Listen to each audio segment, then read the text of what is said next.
Hello दोस्तों, स्वागत है आपका कृषि विज्ञान क्लासेस यूट्यूब चैनल पर। दोस्तों, हम चर्चा कर रहे थे बीएससी एग्रीकल्चर थर्ड सेमेस्टर में नेचुरल फार्मिंग सब्जेक्ट की। और इस सब्जेक्ट में हमने कुछ टॉपिक पर चर्चा कर ली थी और आज हम एक नए और महत्वपूर्ण टॉपिक पर चर्चा करने वाले हैं। आज का जो हमारा टॉपिक रहने वाला है वो रहने वाला है जो नेचुरल फार्मिंग के जो पिलर्स होते हैं, वो उन पिलर्स के बारे में हम पढ़ने वाले हैं, जो कि हमने पिछली क्लासों में केवल उनके नाम देखे थे। लेकिन आज की क्लास में हम उन पिलर्स का विस्तार से जानने वाले हैं कि वो पिलर्स होते क्या है, उनका उद्देश्य क्या क्या है, पर्पस क्या है उसका, ये हम आज की क्लास में चर्चा करने वाले हैं। इसके साथ ही हम नेचुरल फार्मिंग की मेथड्स ऑफ और टाइप्स के बारे में चर्चा करने वाले हैं। तो ये क्लास जो एग्जाम की दृष्टि से काफी महत्वपूर्ण भी होने वाली है, इसलिए क्लास के अंत तक जुड़े रहें।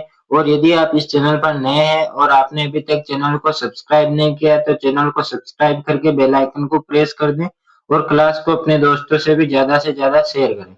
तो चलिए आज की क्लास हम बिना किसी देरी के शुरू करते हैं। आज हम सबसे पहले जो पढ़ेंगे वो पढ़ेंगे प्राकृतिक खेती के मुख्य स्तंभ और विधियां और प्रकार और पद्धतियां, जिसमें हम सबसे पहले इसके स्तंभों की बात करते हैं। तो कुल मुख्यतः इसके 4 स्तंभ होते हैं, लेकिन कुछ स्तंभ अदर के रूप में भी स्तंभ दिए गए होते हैं, लेकिन मुख्यतः इसके 4 स्तंभ होते हैं। देखते हैं कि वो स्तंभ कौन कौन से होते हैं।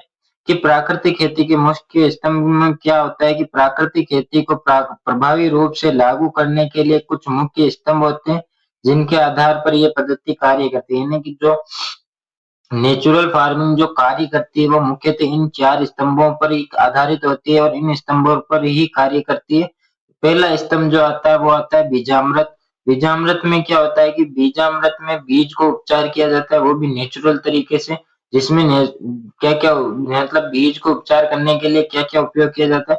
तो उसमें उपयोग किया जाता है गोबर, गौमूत्र, चूना और खेत की मिट्टी से बनाया एक घोल बनाते हैं और उसी से बीज को उपचार किया जाता है। ये इस मतलब इसका जो पर्पस क्या होता है कि बीज को उपचार हम क्यों करते हैं। तो सामान्य सी बात है कि बीज को हम जो डिजीज होते हैं, जो फंगस होते हैं, फंगल डिजीज, जो बैक्टीरियल डिजीज होते हैं, उनसे बचाने के लिए हम ये उपचार करते हैं। और अंकुरण को भी बढ़ाता है, यानी कि जो जर्मिनेशन होता है उसे भी बढ़ाता है। कि बीज को फफूंद बैक्टीरिया जनित रोगों से बचाना और अंकुरण को बढ़ाना इसका मुख्य पर्पस है। या एक प्रकार से कहे कि इसका मुख्य उद्देश्य क्या है कि फफूंद और जो रोग होते हैं उनसे इसको बचाना होता है। दूसरा इसका इस्तेमाल आता है जीवामृत, यानी कि ये एक जैविक घोल होता है जो गोबर, गौमूत्र, गुड़, दाल का आटा और मिट्टी को मिलाकर तैयार किया जाता है। इसका उद्देश्य क्या होता है कि मिट्टी में सूक्ष्म जीवों की संख्या को बढ़ाना, उर्वरकता बढ़ाना और फसलों को पोषण देना। यानी कि जो ये एक प्रकार से कहे कि जो उर्वरक की तरह कार्य करता है, यानी कि फसलों को पोषण देता है, साथ ही जो मृदा की जो उर्वरकता शक्ति होती है उसको भी बढ़ाता है।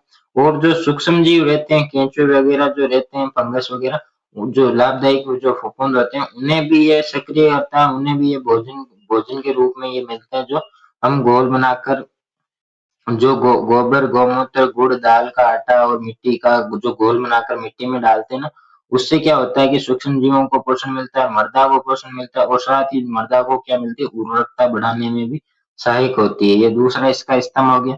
तीसरा इसका स्तंभ आता है मल्चिंग। मल्चिंग क्या होती है कि मिट्टी मल्चिंग का एक तरह से इसका शॉर्टकट में कहें तो मल्चिंग का अर्थ होता है मृदा को ढकना। भले वो घास फूस से मृदा को ढके या किसी पॉलीथीन की मतलब जो पन्नी आती है उससे यदि हम मृदा को ढकते हैं तो भी वो जो मल्चिंग ही कहते हैं। मिट्टी को पुआल, सूखी पत्तियों, फसल के अवशेष आदि से ढकने की प्रक्रिया है। इसका उद्देश्य यह है कि मिट्टी में नमी बनाए रखना, खरपतवारों को रोकना और कार्बनिक पदार्थ को बनाना। यानी कि जब हम फसलों के अवशेष मृदा में के ऊपर मृदा को ढक देते हैं तो उससे क्या होता है कि मृदा में नमी बनी रहती है, मृदा की आर्द्रता बनी रहती है और इससे खरपतवार नियंत्रण भी होते हैं। साथ ही इससे जो कार्बनिक पदार्थ होते हैं उनकी मात्रा भी बढ़ती है, मृदा को कार्बनिक पदार्थ मिलते हैं। ये हमारा था तीसरा स्तंभ। और लास्ट चौथा स्तंभ हमारा है वाष्प। वाष्प क्या होता है कि मिट्टी में वायु और जल का संतुलन बनाए रखना, जिससे जड़ों को सही मात्रा में ऑक्सीजन और नमी मिले। इसका उद्देश्य है कि जड़ों को ऑक्सीजन देना, कटाव रोकना और पौधों की वृद्धि में सहायक बनना। यानी कि जो वाष्प होता है उसमें क्या होता है कि मिट्टी में वायु और जल का संतुलन बनाते हैं, जिससे क्या होता है कि जड़ों को जो पौधा होता है और उसे पर्याप्त ऑक्सीजन मिलती है, साथ ही पौधे में नमी बनी रहती है और पौधे की वृद्धि में भी सहायक होती है। कौन है? ये वापसा, जिसमें हम वायु और जल का संतुलन बनाए रखते हैं। ये हमारे मुख्यतः 4 स्तंभ थे और एक अदर में हम देखें कि 5वां स्तंभ भी होता है कि जो देसी गाय आधारित खेती, यानी कि इस पद्धति में देसी गाय के गोबर, गौमूत्र को सभी जैविक घोलों में मूल रूप से आधार माना जाता है। देसी नस्लों को बढ़ावा देना, रासायनिक इनपुट से मुक्ति पाना और ग्रामीण अर्थव्यवस्था को मजबूती देना ही इसका मुख्य उद्देश्य है या मुख्य पर्पज है किसका, कि जो 5वां जो स्तंभ होता है देसी गाय आधारित खेती, या आप अदर में भी लिख सकते हैं, ये ज्यादा इम्पोर्टेंट नहीं है। जो शुरू में हमने 4 स्तंभ पढ़े थे, बीजामृत, जीवामृत और जो मल्चिंग और वापसा, ये चारों आपको मुख्यतः याद रखने हैं, बहुत इंपॉर्टेंट है। और ये आपसे पूछे भी जाएंगे, इनमें से भले ही आपसे पूछा जाएगा कि जीवामृत के बारे में बताइए, बीजामृत के बारे में बताइए, या आपसे बड़ा क्वेश्चन ऐसे भी आ सकता है कि जो नेचुरल फार्मिंग होती है उसके 4 जो पिलर, मुख्य जो पिलर होते हैं उनके बारे में बताइए। इससे इस तरह से आपके क्वेश्चन बन सकते हैं। तो जो पिलर्स है वो मुख्य रूप से आपको याद करने हैं। फिर हम देखते हैं कि प्राकृतिक खेती की विधियां और इसकी जो पद्धतियां होती है, टाइप्स हम देख लेते हैं कि जो प्राकृतिक खेती की विभिन्न धाराएं जो अलग अलग विचारधाराओं और महापुरुषों द्वारा विकसित की गई, यानी अलग अलग धारणाएं जो नेचुरल फार्मिंग के बारे में बनाई गई है वो अलग अलग महापुरुषों यानी अलग अलग लोगों के, वैज्ञानिकों के द्वारा बताई गई।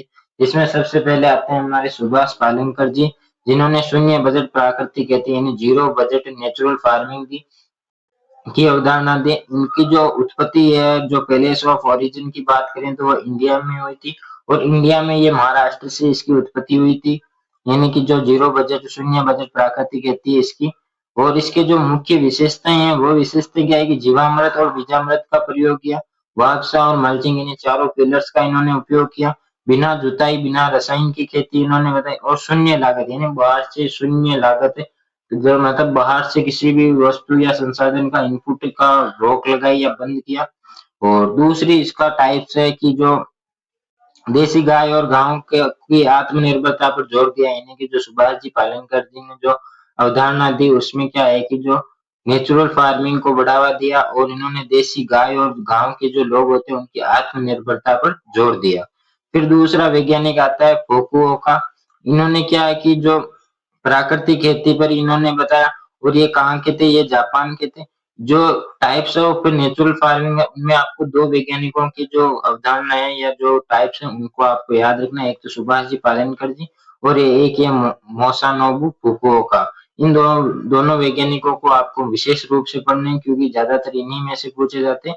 दूसरे भी पढ़ने हैं लेकिन ज्यादा जो ध्यान इन्हीं पर देना है। जो दूसरी जो नेचुरल फार्मिंग थी इसकी जो इस संस्थापक थे, फाउंडर थे, वो थे मासानोबू फुकुओका थे। इनकी क्या विशेषताएं थी वो विशेषता भी देख लेते हैं कि कुछ न करने की खेती यानी डू नथिंग इन्होंने अवधारणा दी। न जुताई न खाद न निराई, यानी कि इन्होंने ये कहा कि नए खेत में जुताई करनी है, ना ही बाद में उन्हें खाद देना है और ना ही निराई उड़ाई करनी है। प्रकृति के मार्गदर्शन यानी प्रकृति यानी जो नेचुरल तरीके से जो खेती होती है उनकी अवधारणा दी। आध्यात्मिक और पारिस्थितिक संतुलन पर आधारित है।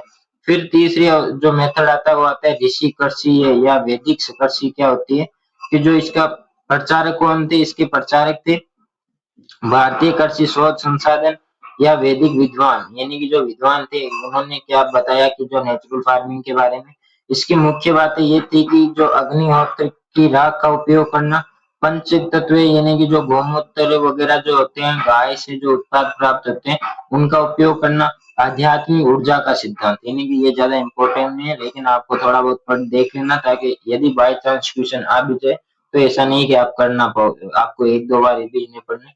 लेकिन मुख्यतः जो टाइप्स है वो हमने जो शुरू में 1 और 2 पढ़े थे, सुभाष जी पालेकर जी और जो फुकुओका वाले जो थे वैज्ञानिक, जापान के जो वैज्ञानिक थे, उनकी जो टाइप्स है वो आपको मुख्यतः याद रखने हैं। वो दो ही आपसे ज्यादातर पूछे जाते हैं।